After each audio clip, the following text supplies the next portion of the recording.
Salut tout le monde, c'est Ripley, on se retrouve pour une nouvelle review du show SmackDown qui s'est déroulé hier soir.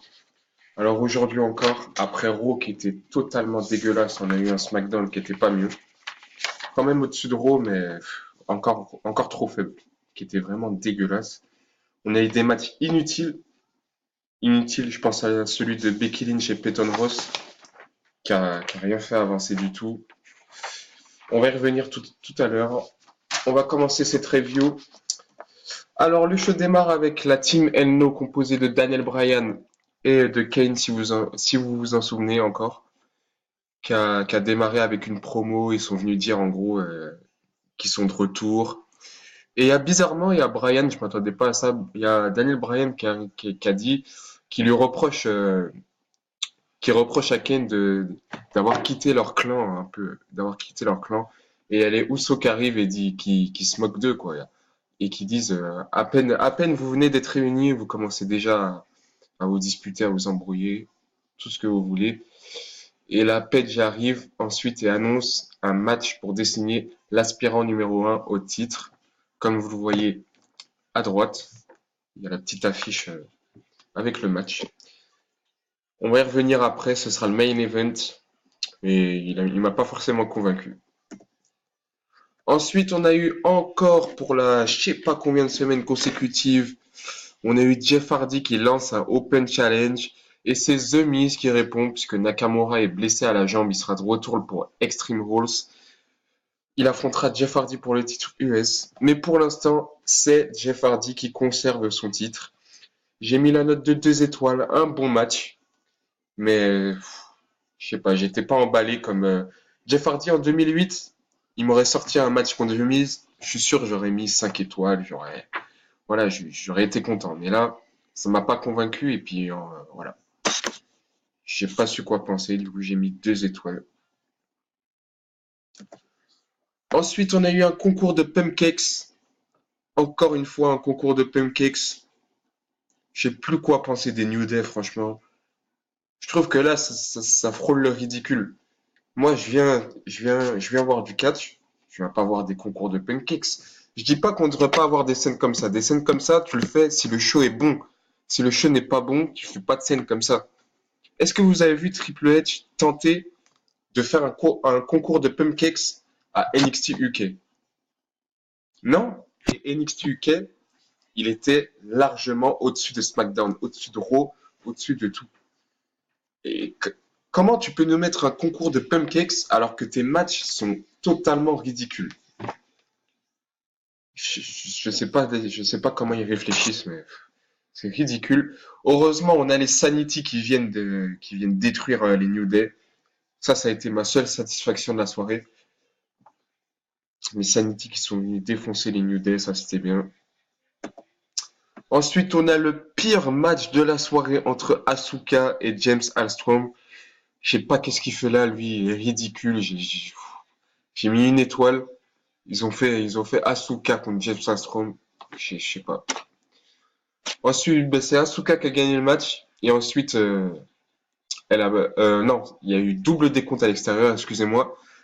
Ensuite, Asuka part pourchasser James Ellsworth dans les gradins. Et quand elle veut revenir sur le ring, il y a Carmella qui l'attaque. Très beau scénario, c'est super, je sais plus quoi penser. Ensuite, on a eu un match entre AJ Styles et Aiden English, un bon match, j'ai mis 2 étoiles. C'était un bon match. Avec tout ce qu'on nous a montré avant, ce match, il m'a réveillé un peu. Même si AJ Styles a gagné facilement. Il y a Rousseff qui, comme vous le voyez à gauche, vient attaquer AJ Styles à la fin. Il lui fait son accolade, sa soumission. Et comme vous voyez à droite, il y aura un match. Je pense que vous le savez depuis la semaine dernière, hein, ou même avant. Il y aura un match entre AJ Styles et Rousseff pour le titre des champions, du champion de la WWE. Avant de continuer, j'ai une petite info pour vous. J'ai vu hier, je sais plus ouais, je crois que c'est sur Catch News. Il paraît qu'ils vont faire un AJ Styles Samoa Joe à Hell in a Cell. C'est dans les plans et je peux vous confirmer, si ça se passe comme ça, qu'AJ Styles gardera cette ceinture jusqu'à Hell in a Cell et le prochain champion, Si ça reste comme ça, hein, ce sera Samoa Joe. Donc, ce serait vraiment une grande satisfaction pour lui. Il faut qu'il ait cette ceinture ou une ceinture en solo. Mais ça ramènerait quelque chose en plus. Imaginez une rivalité comme à NXT, Samoa Joe, Shinsuke Nakamura pour le titre de la WWE. Personne ne dirait non. Personne. Après les matchs qui nous ont sortis à NXT, personne ne dirait non. Mais pour l'instant, ce sera AJ Styles Rusev à Extreme Rules le 15 juillet. Ensuite, on a eu un Becky Lynch contre Peyton Ross. Ah ouais, j'avais mis 1 sur 5, une étoile sur 5, mais là j'en ai mis 2. Bon, on va mettre 2 étoiles. Alors Becky Lynch a battu Peyton Ross, un match sans intérêt. Au lieu de la placer dans la course au titre, ils la mettent dans des rivalités avec Peyton Ross. Je sais pas, ça fait combien de semaines que je vois Becky Lynch contre Peyton Ross, Becky Lynch en tag team, Becky Lynch en des matchs qui n'ont aucun intérêt. Avant, on avait des matchs, on avait une rivalité, un match, une attaque, quelque chose qui t'intéresse, quoi. Mais là, ils sont en train de faire n'importe quoi. J'espère que Becky Lynch aura au moins une chance pour le titre. Ce serait bien pour elle, parce que là, ça fait longtemps qu'elle est là. Elle mérite le titre de SmackDown, ou même d'Euro, ou même d'Euro. Ou elle retourne à NXT, parce que là, moi, je conseillerais à ces gens-là d'aller à NXT, de retourner à NXT, de profiter. Parce que vraiment, SmackDown, c'est lamentable. Ensuite, on a le main event. J'ai mis 3 étoiles. Entre Team Enno et les Usos, victoire de la Team Enno, victoire prévisible, hein. Donc ils affronteront les Blue de Géon Brothers à Extreme Rules.